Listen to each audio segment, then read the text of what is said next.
What's up, car people? Today we are diving into one of the most crucial parts of our build, the front brake plumbing. We're gonna make custom bent lines, securely fasten them to our chassis or frame, and then connect all of it to our calipers. If you guys wanna stop on a dime and learn how to make your ride safe, you gotta stick around for this one.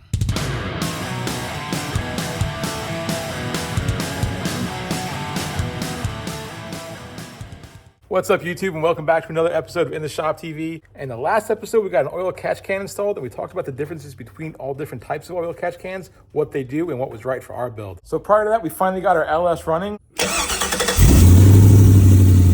Now we've got to get this thing to stop. Guys, before we get started, if you want to see every step of this 55 Chevy truck kit built from the frame up and not miss anything, make sure you hit that subscribe button and click the little bell notification so you don't miss any episodes. All right, you guys are here to see car content, not look at me. We've got a lot of brake lines to start bending. Let's get to it. So the first thing we're going to do is mount this T-fitting that I have. Basically, we're going to take a line off of this brake fitting, which is going to come from my master cylinder. We're going to hit this side of the T, come up to hit our first brake line, and then this will continue around the K-member to hit the other side of the vehicle. To do this, I can't drill. We have a boxing plate right back here.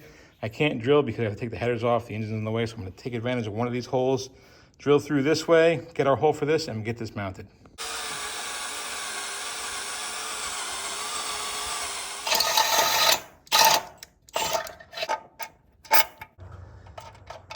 All right, so I got that mounted up and I put just a washer behind it to give me a little bit of space when I'm tightening and loosening these down so I can swing the wrench all the way. So if you guys have been watching this channel before, you've seen me do this a couple times. I basically just make a template of the first piece of line that I have to form up out of a piece of 12 gauge household electrical wire. Basically just take my time using the bending tool, and I use my hand and I bend it up as slow as I can to get it as close as possible to our template. All right, there's our first line done. All right, now that that part's done, we're gonna focus on going from here to right here. We've got to put a brake clip so that we can mount our fitting for our brake hose. I'm gonna do one on each side of the frame rails. So I realize I'm not showing you how I make the flare fittings and all that type of good stuff, but I've done that in another video, so I just kind of want to work and get through it. If you guys want to learn how to make those, or if you don't already know, I have it in another video and I'll link that in the description. All right, guys, so for the next part of this, we've got our brake clips here. These are meant to be bolted on, but by the time I drill holes in this frame and I got this boxing plate back here and snake a wrench in there and try to do it blind, it's just a lot easier for me to use these holes to do some rosette welds and just weld that to the frame right there. Basically what's gonna happen here, all this hard line, this is where it's gonna transition over to these adapters to go to an AN fitting for our actual brake line to our calipers. So what we're gonna do is clean off some paint right here, get this welded down, and make up another custom line to go up, over, and through here to connect to our adapter to transition over to the AN braided brake hose. So let's get some paint removed from here and weld this clip on.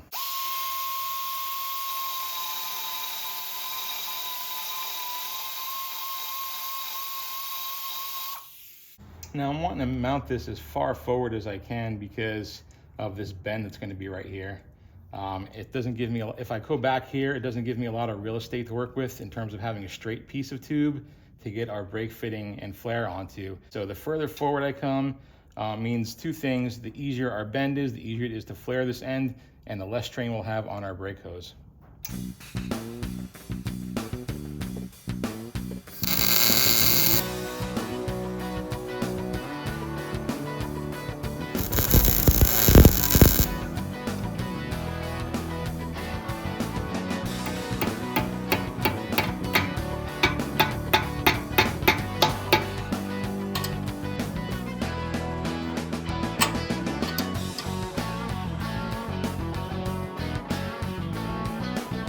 All right, so we've got those two pieces made. The next part is gonna be a little more challenging.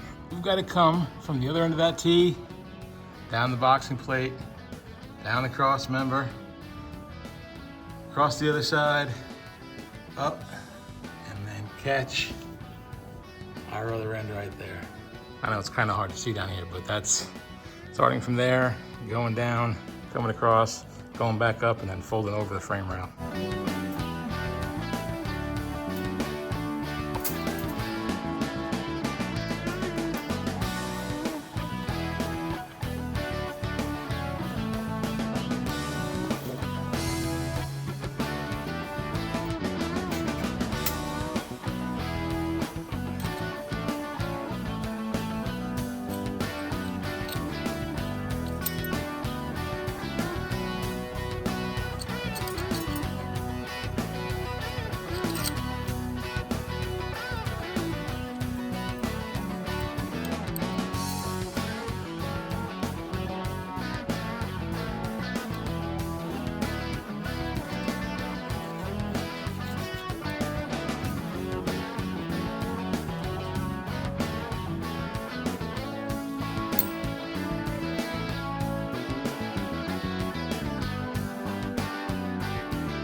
So we've got these brake line clips here. You just drill a hole in the crossmember or whatever else you're fastening to and kind of push them in.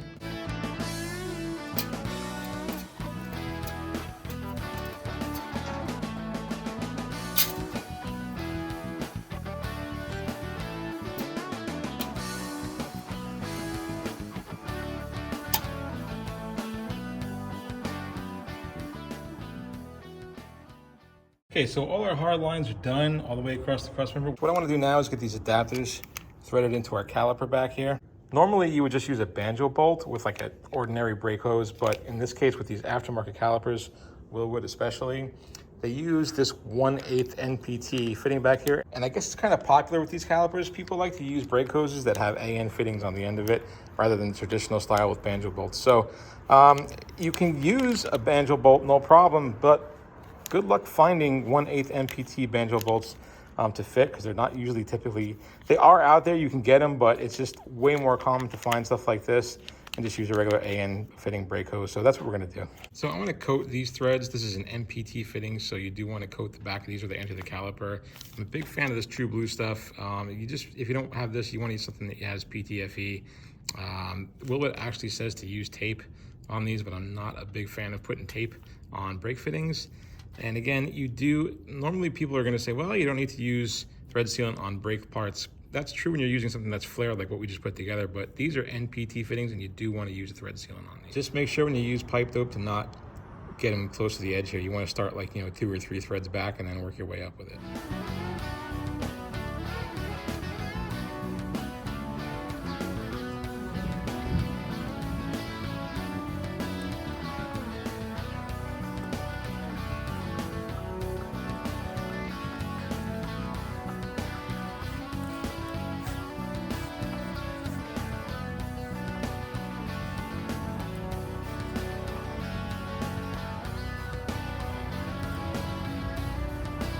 Now, these calipers are aluminum and these fittings are aluminum, so you don't want to go crazy tight, just firm. When you feel it stop, that's good enough. Picked up some stainless steel brake lines. They're coated, they're black in color, which kind of looks nice, matches with everything. And even though the stainless color is nice, I think this will do better with dirt and stuff like that. I'll just wipe up and look cleaner. So we'll go ahead and get these installed.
So the only thing left to do now to complete this, once we get our cab done and mount the back on the frame, we'll get our master cylinder and booster mounted on that firewall, and then we're gonna run 2 lines up here to that booster, and our brakes will be complete. So guys, again, yes, I did kind of gloss over how I make those double bubble flares and how I bend the lines, and I didn't get detailed video of that, but I do have it in other videos if you guys want to go back and check out my brake videos. We made the rear end brake lines by doing the same method, using a piece of wire and custom bending it. We also made the brake and fuel lines that come all the way up the frame rails to the engine. That's another video, so there's plenty of that where you guys can see how I get that done. Now, I know that some of you guys are really well versed in this stuff, and this is kind of routine and mundane for you, but really the whole purpose of this channel and why I started this is that if there's any of you out there that have trepidation or hesitation, or you really want to get into this, or you have some old cars laying around your property, or you really just want to buy your first one and start doing this, you can do this stuff. You don't have to be a scientist or an engineer. You can do it. Anyway, I hope that I encourage some people to get out there and try doing this stuff, and I hope maybe you learned a couple tips and tricks and you like this content and you consider subscribing, hitting that like button, and leaving me a comment and tell me what you think. And until next time, guys, I'll see you in the shop.